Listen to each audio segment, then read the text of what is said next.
O que a cruz tem a ver com a mensagem dos três anjos? E será que o sábado está diretamente ligado ao sacrifício de Cristo? Bom, poucos perceberam, mas existe um padrão escondido na Bíblia e agora esse padrão precisa ser compreendido. Então, fique nesse vídeo e descubra a mensagem que mudará a sua visão sobre a última mensagem a ser dada ao mundo. Olá, que a paz e também a graça de Jesus estejam com todos vocês, meus queridos irmãos e irmãs. Sejam muito bem-vindos a mais um momento de estudo e também de reflexão da Palavra de Deus. Amém? E hoje vamos mergulhar em um tema profundo e revelador. Qual é a ligação entre a cruz de Cristo e a mensagem dos três anjos? Mas antes de irmos à nossa mensagem, eu quero apresentar para vocês a rádio Uma Verdade Presente. São 24 horas de hinos e de pregações que vão falar ao seu coração. E para ouvir a rádio Uma Verdade Presente, basta então entrar no link que eu vou deixar aqui na descrição desse vídeo, ok? Bom, você já percebeu como o sacrifício de Jesus confirma o sábado como um sinal especial de Deus? E como a cruz nos ensina sobre a confiança, salvação e o verdadeiro evangelho que devemos anunciar ao mundo? Amigos, nos últimos dias, uma grande decisão estará diante de toda a humanidade. Seguiremos o caminho que Deus preparou ou aceitaremos um evangelho falsificado? Então, prepare agora o seu coração e fique conosco até o final do vídeo, porque a mensagem que vamos compartilhar hoje pode transformar sua maneira de enxergar a obra de Deus na história e, é claro, nos tempos finais. Agora, vamos então direto para essa poderosa reflexão. Veja, os israelitas foram levados para a Babilônia, onde passaram 70 anos em cativeiro. Então, por um decreto divino, Deus lhes permitiu voltar para sua terra natal. Mas para quê? Para reconstruir, para começar tudo de novo. No entanto, nem todos retornaram para lá. Alguns se acomodaram na Babilônia. Eles haviam se acostumado tanto ao conforto que decidiram ficar por ali. Agora, pense na Igreja de Deus dos últimos dias. Em 1844, algo extraordinário aconteceu. Deus chamou um povo para sair da confusão espiritual, ou seja, para deixar Babilônia e construir seu templo nos últimos dias. Mas não um templo feito de pedra nem de tijolo, porque a Bíblia diz: vocês não sabem que são o templo do Espírito Santo?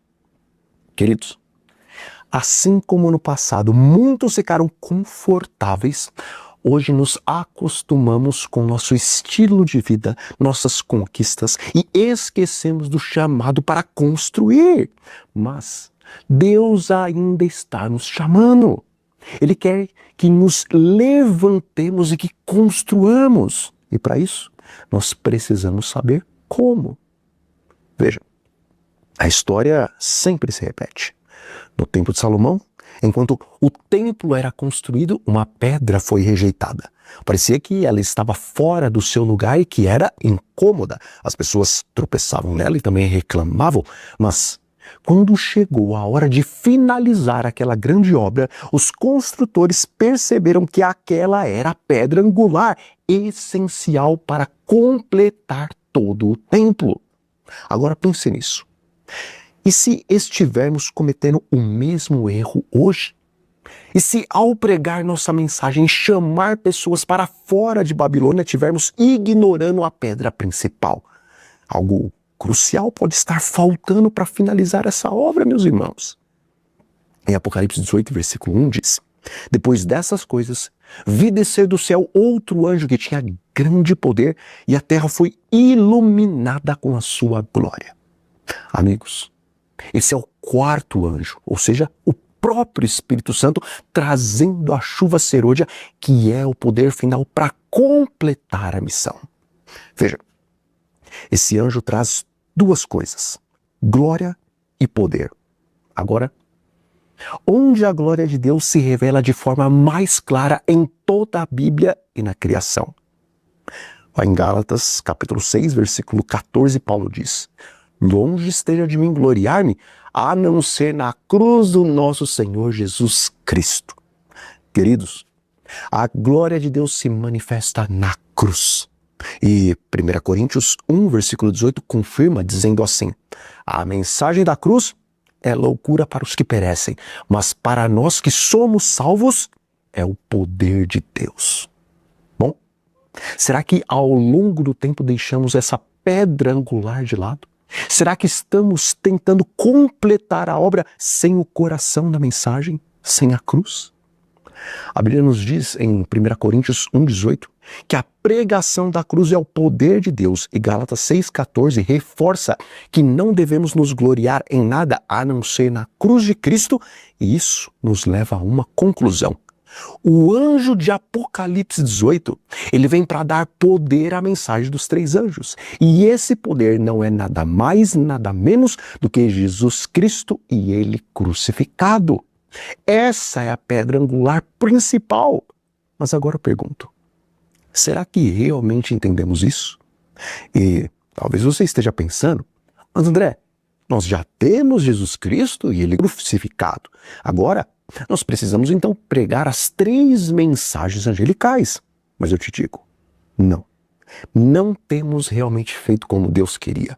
Nós colocamos a pedra angular de lado, meus irmãos. Sabe como? Pregamos os nossos sermões, falamos do sábado, explicamos as profecias e só lá no finalzinho, quando chega o apelo, mencionamos o nome de Jesus. E assim, ele acaba se tornando o fim da mensagem quando ele deveria ser o centro da mensagem. Bom, no livro Parábolas de Jesus, lá na página 415, está escrito o seguinte: os últimos raios de luz misericordiosa, a última mensagem de misericórdia a ser dada ao mundo é uma revelação do caráter de amor de Deus. E amigos, onde esse amor se revela mais claramente? Ora, na cruz. Ellen White, ela diz em Evangelismo, lá na página 191, que essa mensagem deveria trazer ao mundo o Salvador exaltado. E onde é que Cristo foi exaltado? Na cruz. Ele era o centro da mensagem especial que Deus deu à igreja lá em 1888. Mas o que aconteceu? Muitos rejeitaram essa mensagem. E Ellen White explica que o anjo veio naquela ocasião com o alto clamor, pronto então para iluminar o mundo, mas a pedra fundamental foi colocada de lado. E por que isso aconteceu? Porque muitos pensaram assim: já cremos em Jesus, temos uma mensagem distinta das outras denominações, precisamos agora focar na lei. Então, eles continuaram construindo, mas sem a pedra principal. Escutem bem, a chuva serôdia, o derramamento final do Espírito Santo não vai vir até que o templo esteja completo. E eu te digo hoje, não há mais muito tempo para construir. A estrutura ela já está no seu lugar. Falta agora apenas uma coisa: a pedra angular precisa ser restaurada. E agora pense nisso. Quão perto estamos de ver o templo de Deus novamente cheio da sua glória? Bom, no livro Obreiros Evangélicos, página 156, lemos assim: a mensagem do terceiro anjo deve ser proclamada, mas o grande centro de atração, Cristo Jesus, não pode ser deixado de fora. Amigos, a cruz é o centro de tudo. E aqui vem algo poderoso. Pendurado na cruz, Cristo mesmo era o Evangelho. E em Apocalipse 14, o anjo também carrega o Evangelho eterno. E qual é esse Evangelho? É Cristo crucificado. Ellen White diz: esta é a nossa mensagem, nosso argumento, nossa doutrina, nossa advertência aos impenitentes, nosso encorajamento para os aflitos, a esperança de todo crente. Veja, se conseguirmos fazer com que as pessoas fixem os seus olhos em Cristo, podemos simplesmente sair da cena e deixá-las olhando para o Cordeiro de Deus. Esse é o chamado de Deus para nós. A cruz, ela precisa voltar a ser o centro da mensagem adventista. Amados, precisamos trazer Jesus Cristo de volta ao centro da nossa mensagem. Ele é o centro de todas as nossas doutrinas, mas nós temos falhado em pregá-lo assim. Bom, agora vamos discorrer pela Bíblia e ver que Jesus Cristo e Ele crucificado estão no coração de tudo que nós ensinamos. Vocês estão prontos? Então, vamos lá. Vamos começar com Daniel, lá no capítulo 2. Bom, Nabucodonosor tem um sonho e ele vê então uma grande estátua. Cabeça de ouro, peito e braços de prata, barriga e coxas de bronze, pernas de ferro e pés de ferro misturado com barro. Agora, talvez você esteja pensando, mas onde está a cruz nisso? Veja, no versículo 40, Daniel fala do quarto reino representado pelo ferro que iria quebrar e ferir.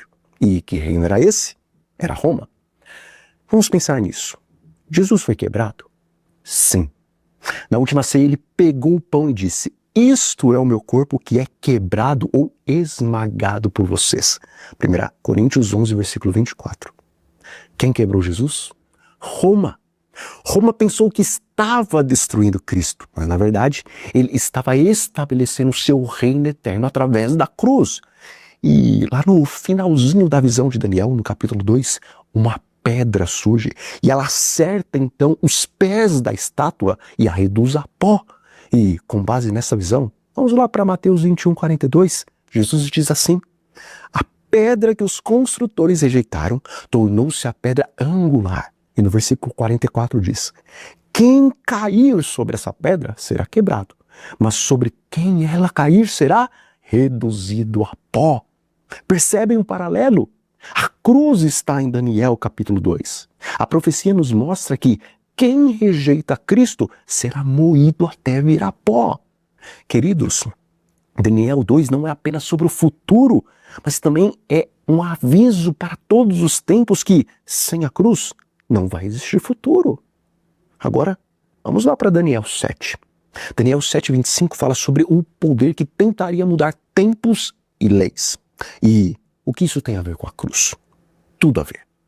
O plano do inimigo sempre foi desviar o foco da cruz. Ele tentou mudar a lei, distorcer a verdade e criar confusão. Tudo isso para esconder o coração do evangelho, que é Cristo Jesus e seu sacrifício. Mas a cruz permanece. Quando Roma tentou destruir Jesus, ele venceu. Quando tentaram obscurecer sua mensagem, ela brilhou ainda mais. E em breve, a pedra vai voltar para esmagar todos os reinos deste mundo e estabelecer o reino eterno de Jesus. Você vê agora? A cruz está em toda a Bíblia e precisamos pregá-la como o centro da nossa mensagem. Amados, a cruz de Cristo, ela também confirma a aliança, porque lá em Mateus 26, Jesus disse: este é o meu sangue da minha aliança. E o que ele quis dizer? Que o seu sangue era a garantia que a aliança de Deus com o seu povo era inquebrável. O sacrifício de Jesus no Calvário, ele verificou a nova aliança e nada pode então mudá-la. Mas veja, quando Daniel 7:25 diz que o homem do pecado tentaria mudar tempos e também as leis, ele não estava apenas atacando a lei de Deus, ele estava atacando o que a cruz representa. Ou seja, isso é uma guerra direta contra a própria cruz de Cristo. Então, agora vamos lá para Daniel 8, versículo 14, que é então uma profecia central para nós, adventistas do sétimo dia. E a Bíblia diz assim: depois de 2.300 tardes e manhãs, o santuário será purificado. E o que geralmente nós falamos sobre isso? Falamos o seguinte: o julgamento começou, tome cuidado, mas perdemos algo essencial aqui, meus irmãos. Pergunta: no dia da expiação, qual era a única esperança do israelita? O que purificava os seus pecados? Era o sangue. Mas será que nós falamos sobre o sangue quando explicamos essa profecia de Daniel ou apenas assustamos e advertimos as pessoas com o julgamento. Amados, a única esperança no juízo é o sangue que foi derramado na cruz. O juízo investigativo não é sobre nos amedrontar, mas sobre nos lembrar que Cristo já pagou o preço por nós. A profecia das 2.300 tardes e manhãs, ela não aponta apenas para a lei que foi quebrantada, mas ela aponta para o Cordeiro imolado. Amém? Agora, em Daniel 9, versículo 27, a Bíblia diz: Ele confirmará a aliança com muitos por uma semana. E como a aliança foi confirmada? Na cruz. E isso significa que quando alguém rejeita a aliança, também está rejeitando a cruz. Veja, há também algo interessante nesse versículo. Lá em Daniel 9, 27, nós compreendemos que por causa do sacrifício de Cristo, o templo em Jerusalém, ele ficaria desolado até o fim. E isso significa que a cruz, ela colocou então um termo ao antigo sistema de sacrifícios. Então, acreditar que Jesus ainda quer um templo físico em Jerusalém é, na verdade, negar que a cruz realizou tudo o que ela realizou, porque a cruz de Cristo é o verdadeiro templo. Bom, vamos então lá para Daniel 11:32. E a Bíblia nos diz assim naquele versículo: aos violadores da aliança, ele com lisonjas perverterá, mas o povo que conhece ao seu Deus se tornará forte e ativo. E o que isso significa? Significa que o anticristo, ele tenta corromper aqueles que rejeitam a aliança, mas aqueles que realmente conhecem a Deus são aqueles que entendem o que a cruz significa e são esses que vão ser fortes e que farão grandes proezas. E o que Deus está dizendo para nós hoje? Levantem-se e façam proezas. Mas para isso, nós precisamos entender que o sangue da aliança precisa ser novamente exaltado. A cruz é o centro da nossa mensagem e sem ela não vai haver poder. Sem a cruz não há restauração. Sem a cruz não vai haver futuro. A cruz deve ser o centro de tudo. Agora vamos comigo para Daniel 12, versículo 1. Ali a Bíblia diz que naquele tempo Miguel se levantará e haverá um tempo de angústia como nunca houve. Mas quem vai ser salvo naquele tempo?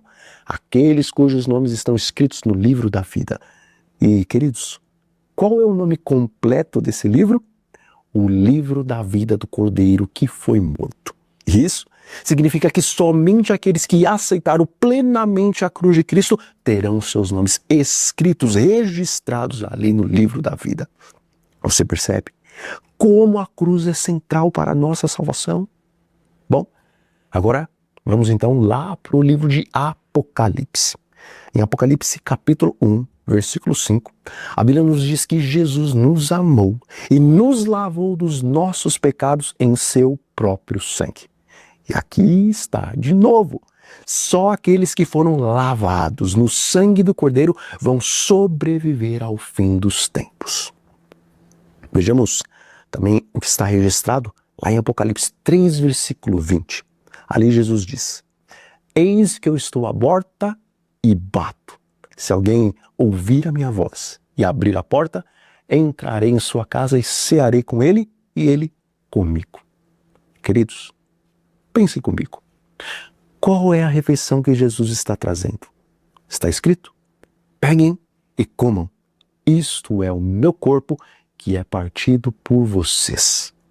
E essa mensagem, ela foi dada para qual igreja? Para Laodiceia. E qual é o problema da igreja de Laodiceia? Ela pensa que já tem tudo. Ela pensa que já construiu todo o templo. Mas Jesus está dizendo: não. Vocês estão esquecendo algo. E o que é que estamos esquecendo? É o sacrifício de Cristo. Nós pregamos as mensagens dos 3 anjos, mas nós esquecemos de colocar a cruz como o centro dessa mensagem. Agora, veja Apocalipse 5, versículo 9. Ali, os salvos, eles cantam uma nova canção. E eles dizem: digno és de tomar o livro e abrir os seus selos, porque foste morto e com teu sangue nos compraste para Deus de toda tribo, língua, povo e nação. Por que Jesus é digno? Porque ele foi morto na cruz por nós.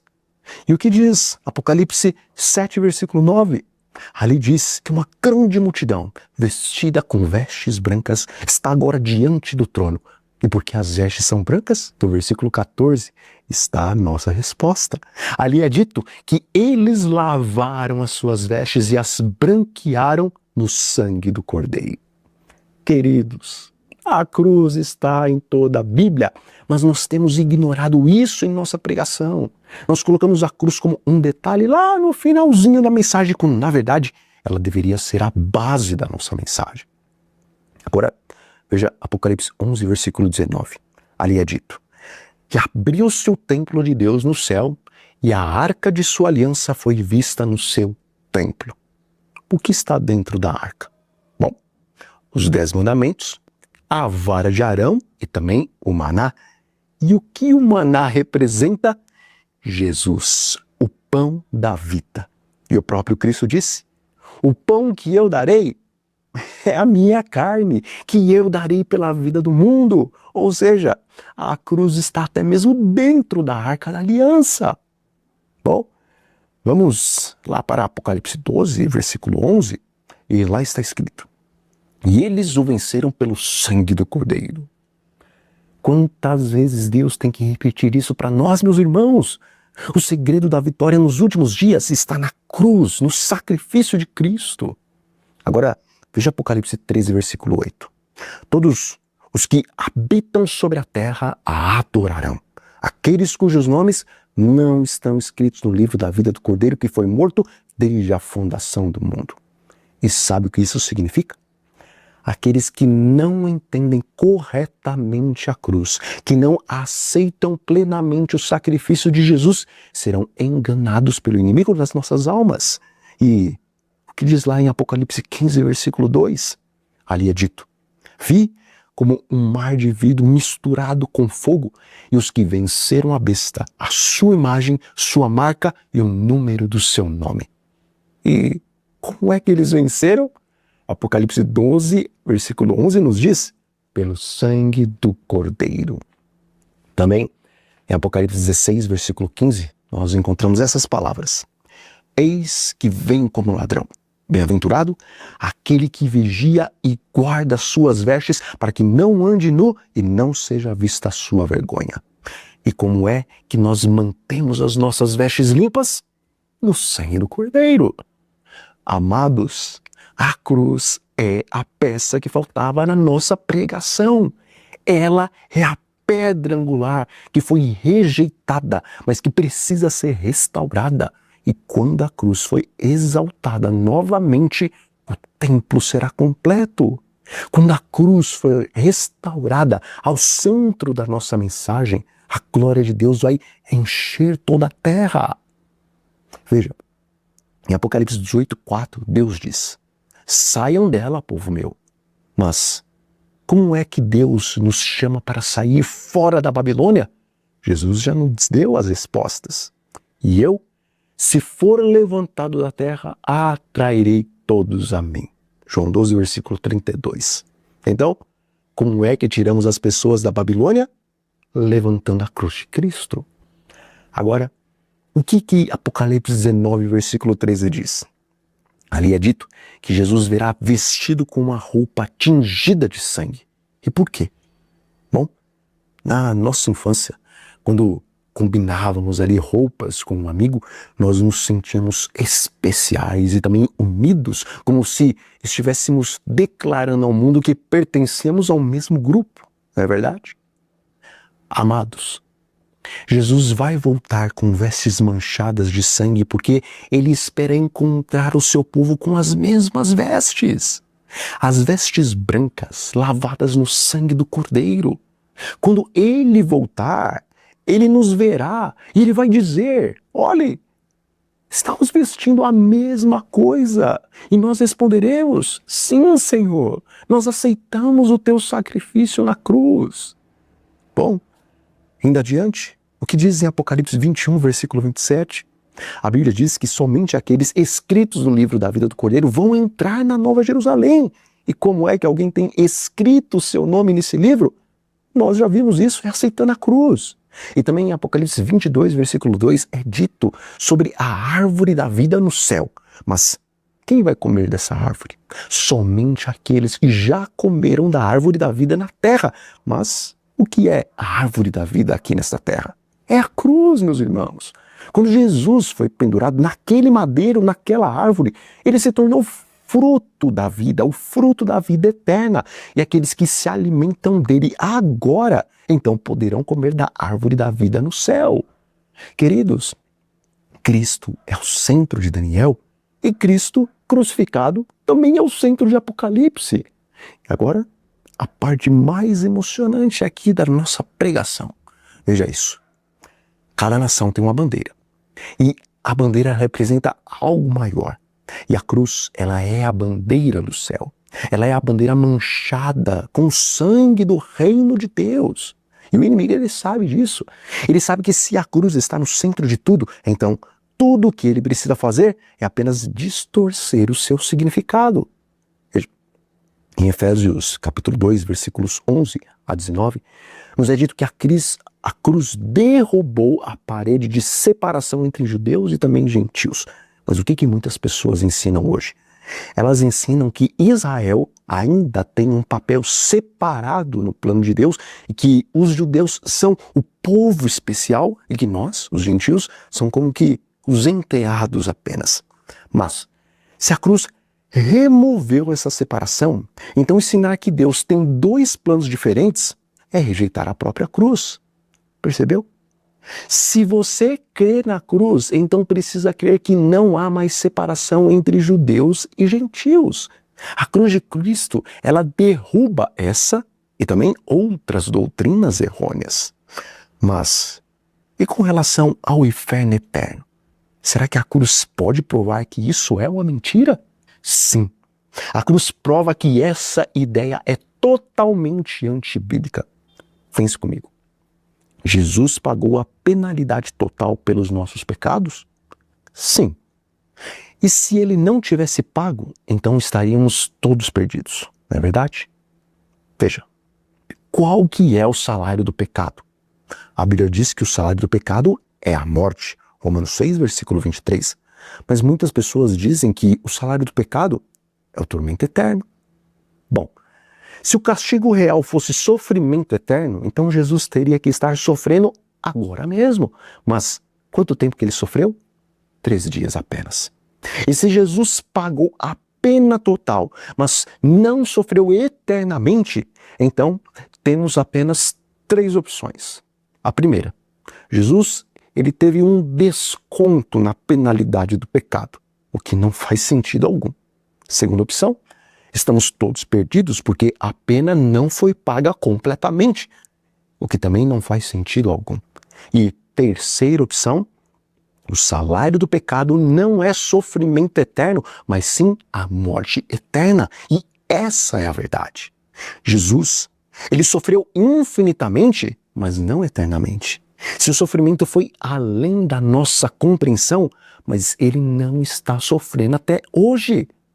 Isaías 53 nos diz que ele levou sobre si a penalidade dos nossos pecados. E se ele não sofreu eternamente, então os ímpios também não vão sofrer eternamente.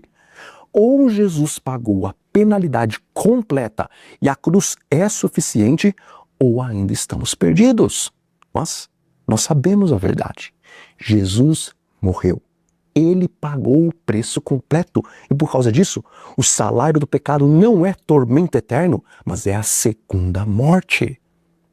Agora, veja o poder disso. Se começarmos a pregar a cruz como o centro de tudo, veremos então um avivamento como nunca antes. E quando Jesus for exaltado, ele vai atrair todos os justos para si. Queridos, a cruz é a peça que faltava na nossa pregação. A cruz completa a nossa mensagem que temos que dar ao mundo. Na verdade, a cruz está por toda a Escritura. E como será que ela se relaciona diretamente com a lei de Deus? Veja, em Apocalipse 17, Babilônia é descrita como segurando um cálice de ouro. E o que há dentro desse cálice? abominações. Mas o que a Bíblia chama esse conteúdo? Ela o chama de vinho. Amigos, pensem nisso. Babilônia é uma falsificação da Igreja de Deus, correto? Então, o que há no cálice dela também deve ser uma falsificação. Você se lembra quando Jesus celebrou a última ceia?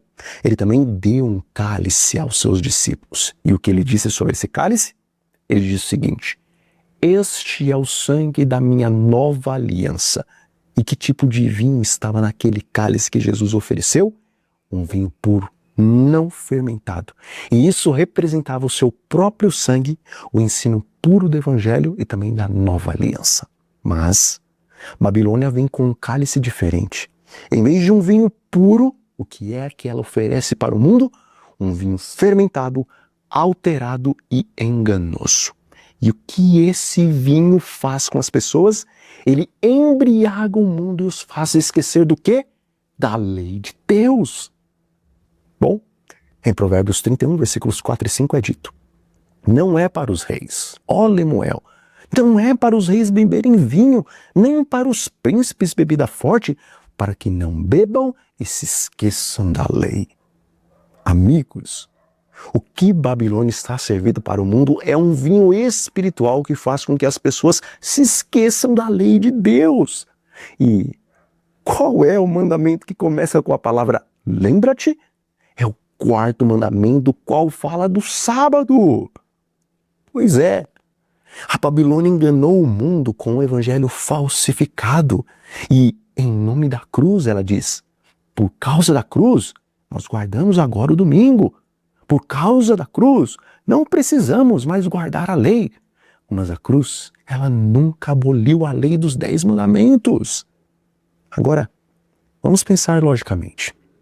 O pecado é um problema, correto? Então, quais são as opções que Deus teria para resolver o problema do pecado? Primeira opção, eliminar a humanidade. Mas João 3,16 nos diz que Deus amou o mundo de tal maneira e que não queria que ninguém perecesse. Segunda opção, abolir a lei. Mas se o problema fosse a lei, por que Jesus morreu? Deus poderia simplesmente ter dito, a lei não vale mais nada e tudo estaria resolvido. Agora, a terceira opção é enviar o seu filho para pagar o preço do pecado, ou seja, da transgressão da lei, e foi justamente isso que ele fez. Queridos, a Bíblia nos diz em 1 João 3,4 que o pecado é a transgressão da lei. E quando os anjos pecaram no céu, Deus, ele poderia ter abolido a lei para salvá-los? Não. Ele teve que escolher ficar com anjos pecadores e manter a sua lei intacta. E o que foi que ele escolheu? Os anjos tiveram que partir e a lei permaneceu. Veja, se Deus não mudou a lei nem mesmo para os anjos, por que ele mudaria a lei para os homens? Mas tem algo ainda mais profundo. Se Deus não mudou a lei para os anjos, será que ele mudaria a lei para o seu próprio filho? Veja, quando Jesus estava no Getsêmani, ele clamou, Pai, se possível, afasta de mim esse cálice. E o que foi que o Pai escolheu? Seu filho ou sua lei? O que ele escolheu? Bom, nós sabemos da história. Seu filho morreu e sua lei permaneceu imutável. Agora veja a lógica. Se Deus tivesse mudado a lei antes da cruz, Jesus não precisaria morrer. Se Deus tivesse mudado a lei depois da cruz, a morte de Jesus teria sido em vão. Então, ensinar que a lei foi abolida por conta da cruz é rejeitar a própria razão pela qual Jesus morreu. E agora, com relação à imortalidade da alma, veja como a cruz também resolve essa questão. João 3,16 nos diz, porque Deus amou o mundo de tal maneira que deu o seu Filho unigênito para que todo aquele que nele crê não pereça, mas tenha o quê? Vida eterna. Pense nisso. Se todo mundo já fosse imortal naturalmente, por que precisaríamos de Jesus para nos dar vida eterna? Se os ímpios fossem sofrer para sempre no inferno, então eles teriam vida eterna, ainda que no sofrimento. Mas a Bíblia nos diz que a imortalidade é um presente apenas para os justos, para os que creem em Cristo e em seu sacrifício. Se o salário do pecado fosse o tormento eterno, então Jesus teria que estar sofrendo eternamente agora mesmo, meus queridos. Mas quanto tempo ele sofreu? Já dissemos isso antes, 3 dias. Ou seja, se Jesus pagou o preço total e não sofreu eternamente, então o salário do pecado não é o tormento eterno, uma vida eterna de tormento, mas o salário do pecado é a morte eterna. A cruz é o centro de tudo, meus irmãos. A cruz, ela confirma a lei de Deus. A cruz explica a verdadeira penalidade do pecado. A cruz prova que a imortalidade só vem por meio de Cristo. Então eu te pergunto, por que temos pregado a cruz como um detalhe em vez de como o fundamento de todas as nossas doutrinas? A cruz, repito, é a peça que faltava na nossa pregação, e quando nós levantarmos a cruz como o centro da nossa mensagem, veremos então um avivamento como nunca antes foi visto. Irmãos, agora ficou claro. A cruz não é apenas um detalhe da nossa fé, ela é o fundamento de tudo. Mas o que vemos hoje? Infelizmente, vemos que muitos cristãos negligenciaram o verdadeiro significado da cruz. Eles dizem que a vida eterna é natural, mas a cruz nega tudo isso. A cruz prova que a vida eterna está disponível tão somente através do sacrifício de Cristo. Mas não para por aí. Você sabia que a cruz também prova a mensagem de saúde que nós pregamos? Pois é. Veja, quando Jesus estava na cruz, ofereceram para ele vinagre misturado com fel e ele recusou. Isso nos ensina algo muito profundo. Assim como a cruz não foi corrompida pelo vinho fermentado da Babilônia, o nosso corpo, templo do Espírito Santo, também não deve ser corrompido. Mas o que é que muitos dizem? Por causa da cruz, podemos comer qualquer coisa. Por causa da cruz, todas as restrições alimentares foram de uma vez por todas abolidas. Mas o que a visão de Pedro realmente ensinou não foi sobre comida, meus queridos. Foi sobre o evangelho sendo estendido aos gentios. Infelizmente, o diabo distorceu isso e fez muitos acreditarem que a cruz nos dá permissão para contaminar o nosso corpo. Bom, agora nós chegamos à parte mais interessante dessa mensagem. Qual será a ligação entre a cruz e a mensagem dos 3 anjos? Bom, com relação à primeira mensagem, você já percebeu que a cruz ela confirma o sábado como um sinal especial de Deus? Veja, quando Israel saiu do Egito, Deus deu a eles um teste. Qual teste? O maná. Deus enviou maná por 6 dias e no 6º dia ele deu porção dobrada do mesmo. Mas no 7º dia, ele não enviou nada para os israelitas. E o que Deus estava ensinando para o seu povo? Confiança. Então, veja a conexão com a cruz.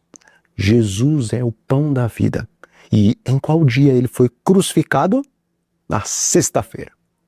Queridos, na cruz, Deus providenciou porção dobrada. Através das 2 correntes de sangue e de água que fluíram do lado de Jesus, Deus estava providenciando salvação e poder para o crente vencer. E no dia seguinte, o que aconteceu?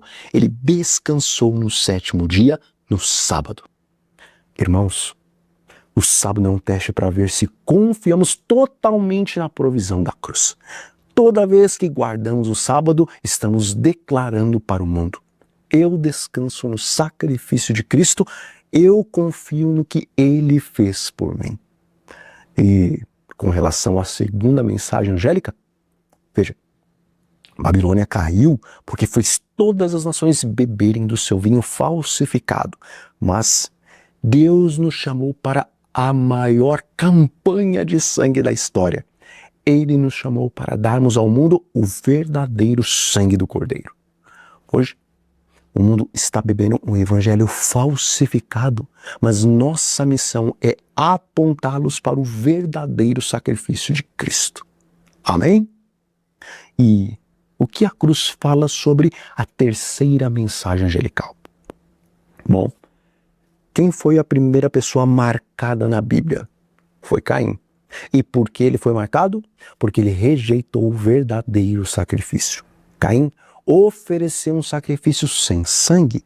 Ele quis servir a Deus do seu próprio jeito ao invés de obedecê-lo. E nos últimos dias, quem vai receber a marca da besta? Aqueles que rejeitam o verdadeiro significado da cruz. Eles criam seus próprios caminhos para a salvação, mas rejeitam a provisão a qual Deus lhes ofereceu.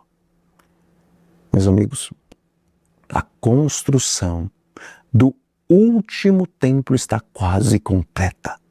Temos toda a verdade, temos toda a palavra de Deus, só falta pegar a pedra angular e colocar ela de volta no seu lugar.